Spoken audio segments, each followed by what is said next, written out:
Fala galera do IAJ, beleza? Meu nome é Thiago Viana, sou professor de Direito Penal e estarei com vocês até a sua aprovação na matéria de Direito Penal. Estou aqui para a gente poder acertar todas as questões que caem na sua prova sobre Direito Penal. Primeiro ponto, vamos tratar dos princípios penais fundamentais. Vamos voltar um pouquinho na história e entender o seguinte, que antigamente a forma de o Estado punir o cidadão que cometia algum crime não tinha limites. Ou seja, o Estado pegava aquele criminoso, aquela pessoa que cometeu um crime e aplicava a sua pena, a sua punição da maneira em que quisesse, pelo seu livre-arbítrio, por aquilo que achava que seria necessário punir, certo? Só que aí veio o direito e falou assim, não, o Estado tem que ter limites para punir. Ou seja, através dos princípios penais fundamentais é que vai limitar o poder do Estado. Ou seja, o Estado vai ter que respeitar alguns princípios para poder punir o cidadão. Não pode utilizar da maneira que quiser para punir, certo? O primeiro princípio que a gente tem é o princípio da legalidade, ou também chamado princípio da reserva legal. O importante ressaltar aqui é que alguns doutrinadores entendem que o princípio da legalidade é um princípio gênero que se divide em duas espécies, o princípio da reserva legal e o princípio da anterioridade penal, que a gente vai ver logo em seguida. Só que esse não é um entendimento majoritário. O entendimento majoritário, e é o que vai cair na sua prova, é que o princípio da legalidade é sinônimo do princípio da reserva legal. Então, se você vê na sua prova falar sobre o princípio da legalidade ou falar somente sobre o princípio da reserva legal, entende-se que são os mesmos princípios. O legislador, o examinador da sua prova está querendo cobrar esses dois princípios como sendo o mesmo. Então, abra o seu Código Penal comigo no artigo 1º. O artigo 1º diz que não há crime sem lei anterior que o defina e não há pena sem prévia cominação legal. Primeiro vamos entender o seguinte, não há crime sem lei anterior que defina. O que é crime? Crime, vamos para cá. Crime é uma espécie de infração penal. Então temos aqui a infração penal sendo um gênero,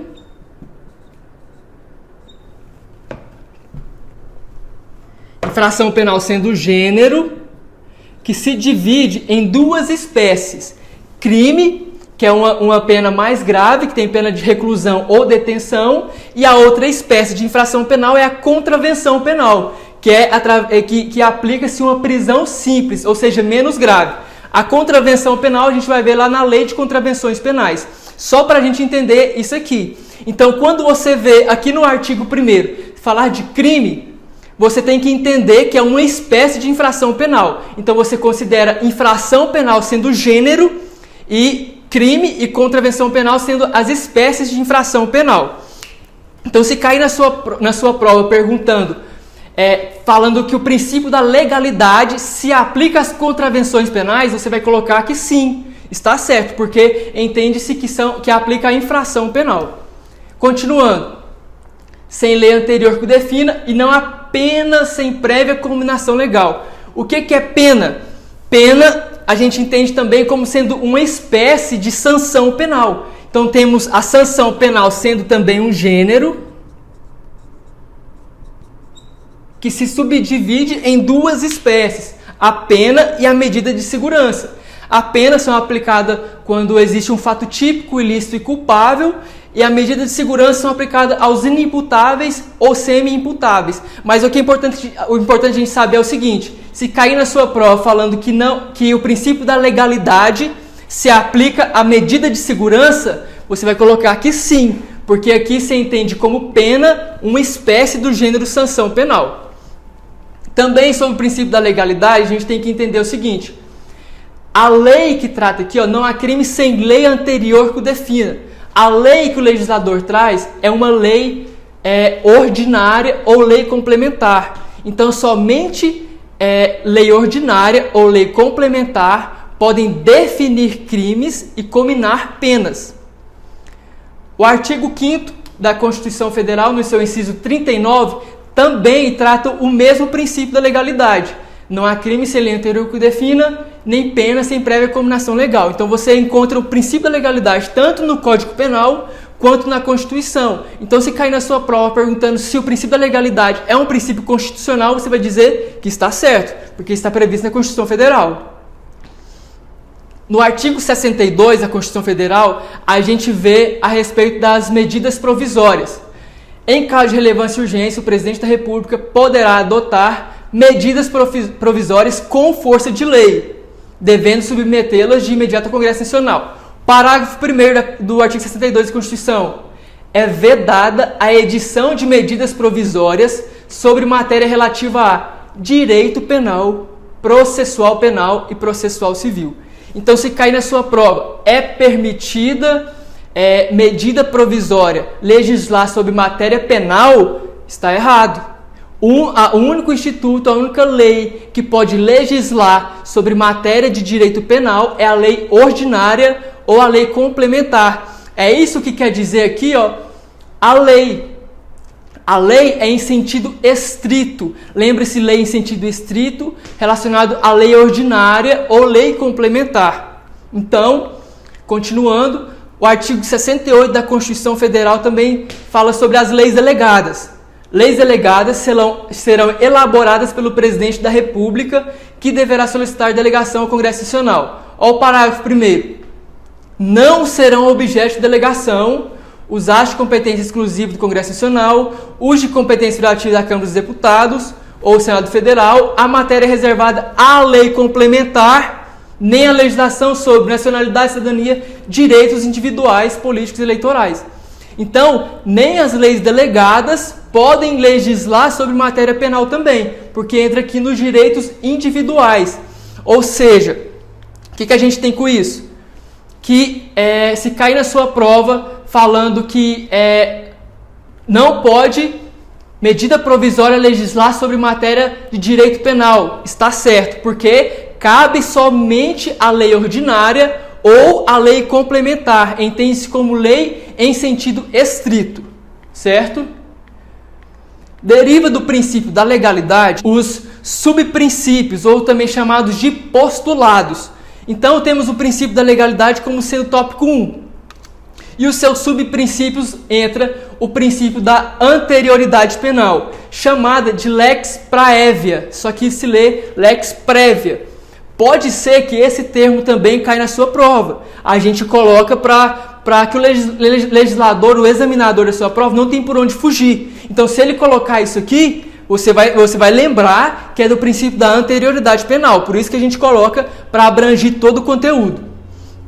O que é o princípio da anterioridade penal? É o subprincípio da legalidade, que diz que não há crime sem lei anterior que o defina. Então, esse anterior que o defina está relacionado ao princípio da anterioridade. O que é isso? Para que eu pune uma pessoa hoje, por um fato que ela cometeu hoje, deve ter uma lei escrita antes desse fato. Antes desse fato existir. Ou seja, a lei para punir um cidadão, ela deve vir antes do fato. Isso que é o princípio da anterioridade penal. É fácil da gente lembrar. O segundo subprincípio da legalidade, princípio da taxatividade penal, é a chamada de lei certa. Ou seja, a lei, além dela ser anterior do fato, ela deve ser clara, de fácil entendimento, de fácil compreensão. Não cabe somente ao juiz ou ao estudioso do direito compreender a lei. Qualquer cidadão deve compreender aquilo que está na lei. Esse é o princípio da taxatividade penal. A lei deve ser a chamada lex certa. A gente vai lembrar disso. Lex certa, princípio da taxatividade penal. Tem que ser de fácil compreensão, clara, e qualquer cidadão deve entender o que está na lei.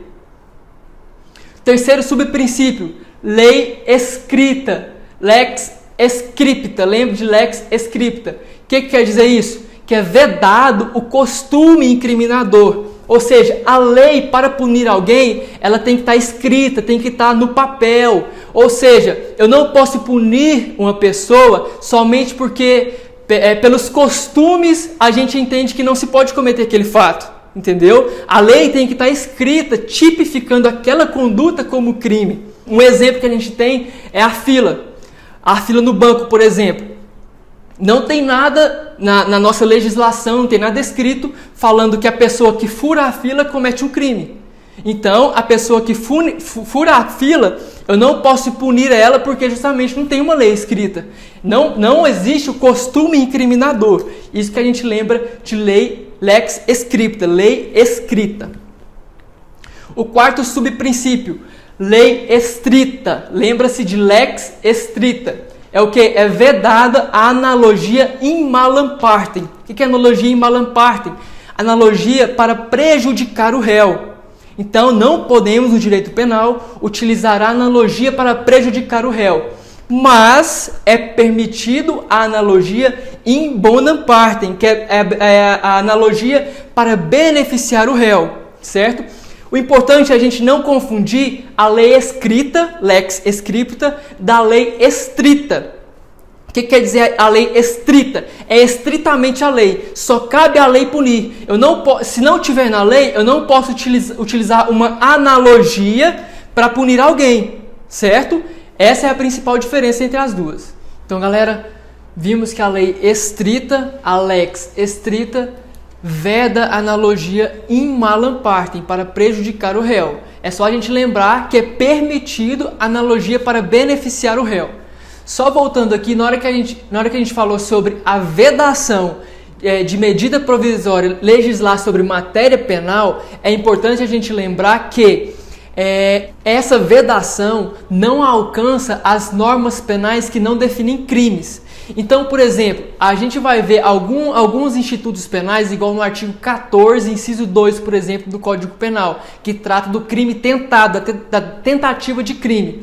Lá não se cria crime nenhum, certo? Então, a medida provisória que falar sobre matéria penal, mas que não criar crimes, certo? Ela poderá ser aplicada. Essa é uma exceção da vedação da medida provisória sobre matéria penal. Então, ela veda a medida provisória em matéria penal quando definir crimes, sobre leis penais incriminadoras. Agora, sobre leis penais que não definem crimes, que não são incriminadoras, a doutrina majoritária entende que pode ser aplicada sim medida provisória. É uma exceção.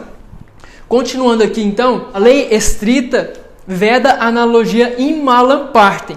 Só que é importante a gente diferenciar analogia de interpretação analógica e de aplicação analógica. É importante a gente colocar esses três institutos juntos, porque às vezes a gente confunde entre eles e acaba colocando o conceito de um em outro. Então vamos aqui, o que é analogia? A analogia ela é utilizada quando há falta da lei, não existe a lei. Então você pega um caso, um fato que ocorreu, por exemplo, e não há crime para esse fato, não existe a lei definindo aquele fato como crime. Só que por algum acaso, algum motivo, existe um outro ordenamento jurídico que tem relação comum com aquela conduta, ou seja, há semelhanças com aquela conduta. Aí sim, poderá aplicar a analogia na falta da lei penal. Só que é importante a gente saber, como já falado, que não pode a analogia para prejudicar o réu. Mas se utilizar a analogia, ou seja, se utilizar a falta da lei, utilizar um caso semelhante, uma norma semelhante, para beneficiar o réu na falta da lei, pode. Só que é diferente de analogia de interpretação analógica. Interpretação analógica, a gente vai ver lá quando a gente falar sobre os crimes. Quando a gente falar lá, por exemplo, no artigo 121, no parágrafo 2º, a gente vai ver lá escrito, por exemplo, quando se tratar de outro meio insidioso, na qualificadora do uso de fogo, por exemplo. Na qualificadora de uso de fogo, está escrito lá outro meio insidioso. Então, essa interpretação analógica existe na lei. Então, não há falta da lei. A lei está lá, está escrita. Só que o próprio legislador, a própria pessoa que fez a lei, deixou alguns casos para serem interpretados. Quem for aplicar a lei, interpreta da forma que achar certo. Então, interpretação analógica é os casos análogos, cláusulas genéricas, ou seja, existe a previsão legal, está lá na lei, só que não está de forma clara, ou seja, cabe ao doutrinador analisar conforme entender mais certo. Então é diferente de analogia. Analogia existe a lei, na interpretação analógica, na analogia não existe a lei, na analogia a falta da lei, você utiliza um caso semelhante, e na interpretação analógica a lei existe, só que cabe ao doutrinador analisar. O próprio legislador deixou a cláusula genérica. E esses dois institutos, analogia e interpretação analógica, se diferencia também da interpretação das leis penais. O que é a interpretação das leis penais? Vamos lá. Temos várias leis, temos direito penal, temos a lei de execução penal, que a gente vai estudar também, temos os crimes hediondos, temos a lei de drogas. Então, cada lei tem a sua forma de ser interpretada. Existem 3 formas de interpretação da lei penal. A interpretação quanto à origem, quanto aos meios e quanto ao resultado. Interpretação quanto à origem é o que? É quem criou a lei, da onde que veio a lei. Ela pode ser autêntica quando é o próprio legislador, ou seja, a própria pessoa que criou a lei é a que interpreta. Pode ser interpretação quanto à origem judiciária, ou seja, o judiciário, o juiz, as decisões reiteradas dos tribunais se enquadram aqui na interpretação quanto à origem judiciária. Interpretação também quanto à origem, temos ela doutrinária, ou seja, os estudiosos do direito, os doutores do direito, interpretam também a lei em relação quanto à origem. Quando a gente olhar lá nos atos iniciais do Código Penal, que inicia o Código Penal, ela não se trata de legislação autêntica, não se trata de interpretação autêntica, mas de uma interpretação doutrinária, certo? É importante a gente saber disso.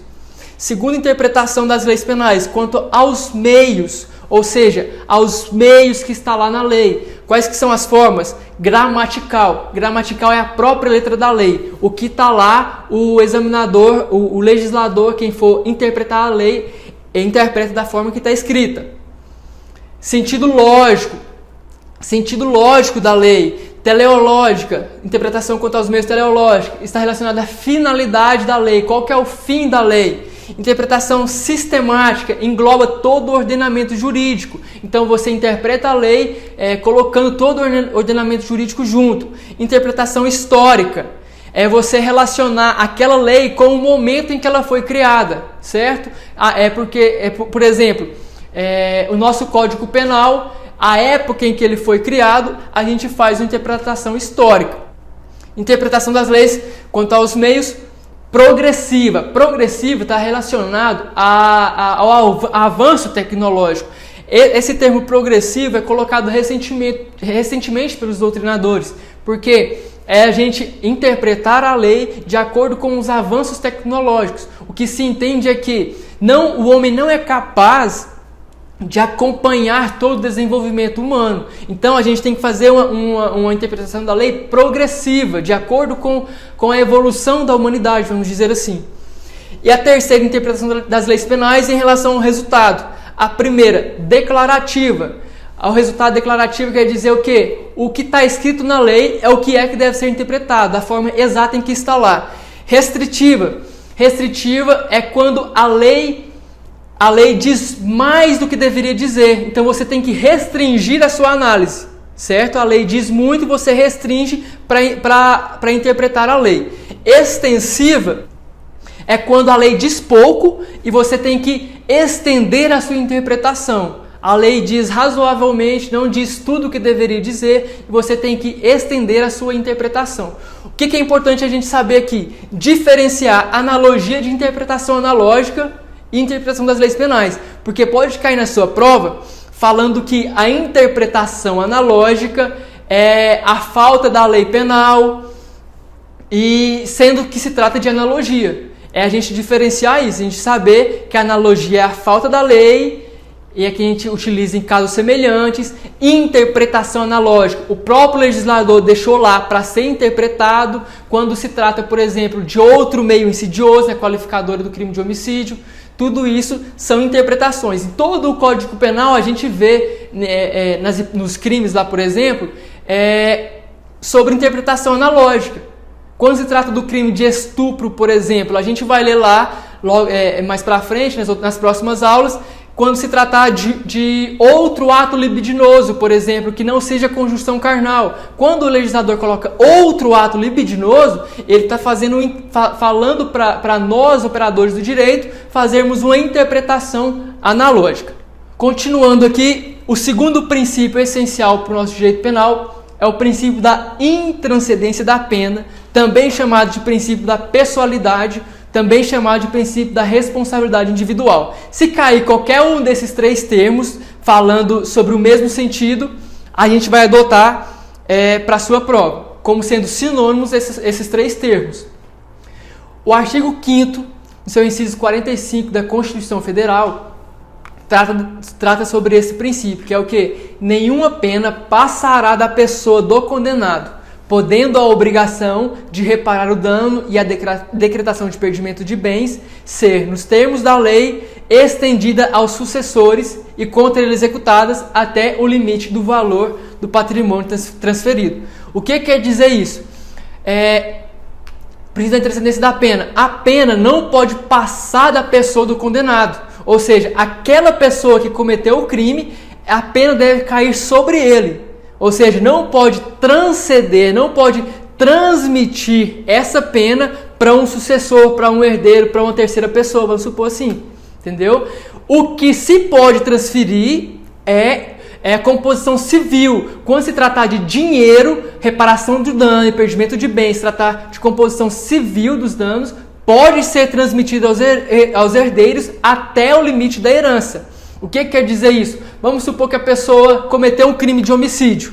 Cometeu um crime de homicídio, aí vai cair sobre ela a pena, certo? Porque não pode transcender para terceiros, para outros. Só que essa pessoa que cometeu o crime de homicídio chegou a falecer, morreu. O que aconteceu? Na sentença, vamos supor que na sentença decretou o perdimento de bens ou obrigou a reparar o dano. Só que ele morreu. Essa composição dos bens, essa reparação civil pode transmitir aos herdeiros. Aí cabe aos herdeiros a obrigação de reparar o dano. Só que este valor que os herdeiros vão ter que pagar é até o limite do valor do patrimônio transferido, ou seja, até o limite da herança. Vamos supor que esse cara que morreu deixou R$500 só, R$500, e a reparação do dano é R$5.000. Certo? Os herdeiros só vão pagar o que deixou na herança, só os R$500. Eles não têm a obrigação de pagar além disso. Esse é o princípio da intranscendência da pena. Lembre-se de transcendência. O que é transcendência? É transmitir, transportar para um terceiro. Então a intranscendência seria a impossibilidade de transmitir o cumprimento da pena para terceiros. Terceiro princípio do nosso direito penal. Princípio da individualização da pena, ou seja, a pena é aplicada a cada um individualmente de acordo com o que cometeu. Onde a gente vai ver este princípio? Artigo 5º, inciso 46 da Constituição Federal. Diz que a lei regulará a individualização da pena e adotará, entre outras, as seguintes. Aqui tá as leis, as penas que vão ser cumpridas, isso aqui pra gente não interessa agora, mas interessa aqui, a lei regulará a individualização da pena. Ou seja, cada um que cometeu o crime vai responder de acordo com a sua culpa. Vamos supor que tenha duas pessoas cometendo um crime. Duas pessoas cometendo um crime de furto em um estabelecimento. Uma pessoa fica lá de fora, dentro do carro, e a segunda pessoa entra e furta o bem lá dentro do estabelecimento. Temos aqui duas pessoas diferentes que cometem o mesmo crime. As ações dela foram diferentes. Então, na hora da dosimetria da pena, na hora do juiz aplicar uma sentença penal condenatória, ele vai aplicar a pena a cada um individualmente, mesmo que os dois tenham cometido o mesmo crime. Isso varia de acordo com a culpabilidade na hora da dosimetria da pena. Só lembrar, individualização da pena. Não confunda, porque vai cair na sua prova, escrito individualização da pena com o conceito de intranscendência da pena. Então lembre-se, intranscendência da pena é a pena não transmitir a terceiro. E individualização da pena é aplicar a cada um individualmente. o que cai na sua prova é a junção dos dois, colocando o conceito de um em outro, não confunda. O quarto princípio, da limitação das penas, ou também o princípio da humanidade. O que quer dizer esse princípio? Que não podemos tratar o preso, a pessoa que cometeu um crime, de forma desumana. Por mais que ele tenha cometido um crime, por mais que ele seja um criminoso, ele também é humano, ele também tem direito ao princípio da dignidade da pessoa humana. Não basta que o cidadão tenha o direito à vida, é necessário que o cidadão também tenha o direito de uma vida digna. Está ligado ao princípio da limitação das penas. Ou seja, não pode o Estado querer aplicar a pena que quiser para o condenado, para o preso, certo? Tem que respeitar o princípio da humanidade. Ou seja, não haverá penas de morte, salvo em caso de guerra declarada, de caráter perpétuo, de trabalhos forçados, de banimento, cruéis. Então, o princípio da limitação das penas diz que não haverá essas penas, certo? Então, está limitando a aplicação das penas da forma que quiser. Deve o legislador aplicar da forma que trata na lei. É importante a gente saber também que este princípio, essa vedação dessas penas, trata de uma cláusula pétrea. A gente vai ver lá no artigo 60, parágrafo 4º da Constituição, que diz que não será objeto de deliberação a proposta de emenda tendente a abolir, vai lá no inciso 4, os direitos e garantias individuais, que é o que trata o artigo 5º. Certo? Então não pode uma emenda constitucional querer abolir uma dessas vedações aqui, tirar uma dessas vedações.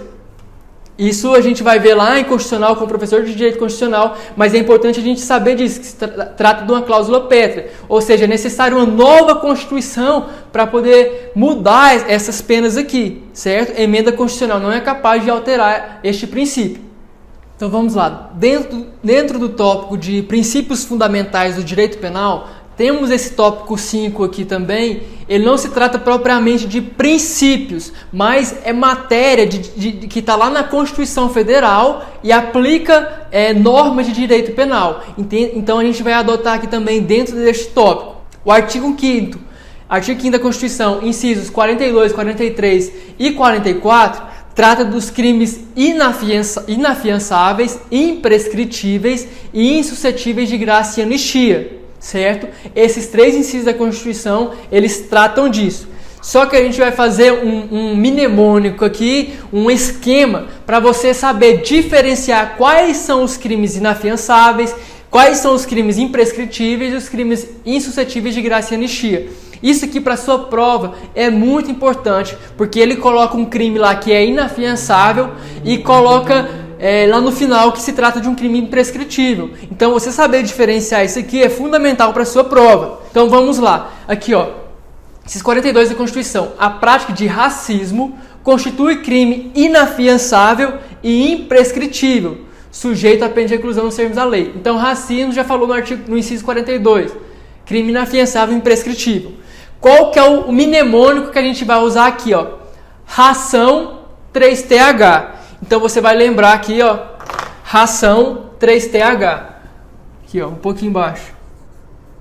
Ração 3T e H. O que é o ração? Primeiro você vai pegar a tabela do meio. Você vai fazer a tabela, colocar no meio crimes, coloca inafiançáveis, que não cabe fiança. Ou seja, lá no processo penal, nós temos alguns crimes em que se pagar uma fiança, o cara pode ficar em liberdade. Só que aqui na Constituição trata dos crimes inafiançáveis, ou seja, ele não pode pagar para poder ficar em liberdade, não cabe fiança. Então você põe a tabela do meio, crimes inafiançáveis. Do lado esquerdo você coloca crimes imprescritíveis e do lado direito você coloca crimes insuscetíveis de graça e anistia. Você vai fazer essa tabela agora. Faz a tabela no seu caderno, coloca aí na geladeira, no seu guarda-roupa, para você lembrar dessa tabela aqui que vai cair na sua prova. Na tabela do meio você coloca o termo ração 3TH. Coloca ração, os 3T e o H. Dessa forma aqui, certo? Inafiançáveis. O primeiro então, Ra vem de quê? Racismo. Então, racismo é um crime inafiançável. Segundo crime, o são aqui vem de quê? Ação de grupos armados. Ação de grupos armados. Quais são os 3T? Tráfico, tortura e terrorismo. Certo? E o H são os crimes hediondos. Esses 3 crimes aqui, o tráfico, tortura e terrorismo, são os crimes equiparados a hediondos. A gente vai estudar também a lei de crimes hediondos, certo? Então, colocou o H aí, os crimes hediondos. Vamos aqui para o inciso 43 da Constituição. A lei considerará crimes inafiançáveis e insuscetíveis de graça e anistia a prática de tortura, tráfico ilícito de entorpecente, drogas afins, o terrorismo e os definidos como crimes hediondos. Então ele falou inafiançáveis e insuscetíveis de graça ou anistia. Por ele, respondendo os mandantes, executores. Então aqui, ó, falou que é inafiançáveis e insuscetíveis de graça e anistia. Então você pega do T aqui para baixo, certo? Pega os 3T e o H e põe aqui. Então aqui, nos crimes insuscetíveis de graça e anistia, você põe os 3TH. Então, tráfico, tortura e terrorismo e crimes hediondos, põe nos insuscetíveis de graça ou anistia. Certo? Então, tráfico, tortura e terrorismo e os crimes hediondos, eles são tanto inafiançáveis, que não cabe fiança, tanto insuscetíveis de graça ou anistia. Ou seja, não cabe graça ou anistia. A gente vai estudar isso aqui mais pra frente, esses termos graça, anistia e indulto, mas você deve saber que não cabe graça ou anistia nesses crimes, certo? Continuando aqui no inciso 44. Constitui crime inafiançável e imprescritível a ação de grupos armados, civis ou militares, contra a ordem constitucional e Estado democrático, certo? Então são crimes inafiançável e imprescritível. Imprescritível é o que? Não cabe prescrição. A gente tem lá no artigo 107 do nosso Código Penal as causas de extinção da punibilidade. A prescrição é uma causa de extinção de punibilidade. Aqui então a gente trata do crime que não cabe prescrição, ou seja, não pode aplicar este instituto nestes crimes. Quais são esses crimes? Então você fez o seguinte, você pegou o 3TH aqui e colocou lá nos suscetíveis de graça e anistia. Agora você pega o ração, que é o racismo e ação de grupos armados, e joga para cá, que são os crimes imprescritíveis. Então você pega racismo e ação de grupos armados. Então, do lado de cá, você coloca o ração. Então, com essa tabela, você consegue resolver as suas questões de prova quando se tratar de crimes imprescritíveis, inafiançáveis e insuscetíveis de graça e anistia, certo? Lembra de colocar no meio dos crimes inafiançáveis o ração 3TH, racismo, ação de grupos armados, tráfico, tortura, terrorismo e hediondos. E de lá o 3TH e de cá o ração. É importante você saber aqui o que? Todos esses crimes são inafiançáveis, certo? Todos os crimes são inafiançáveis. Os 2 primeiros, que é a ação de grupos armados, eles são inafiançáveis e também imprescritíveis, certo? Agora os outros, o tráfico, tortura, terrorismo e hediondos, eles são inafiançáveis e também insuscetíveis de graça e anistia. Certo? Você sabendo dessa tabela, você decorando essa tabela, conseguindo fazê-la de cabeça, a gente consegue resolver muitas questões da sua prova de concurso.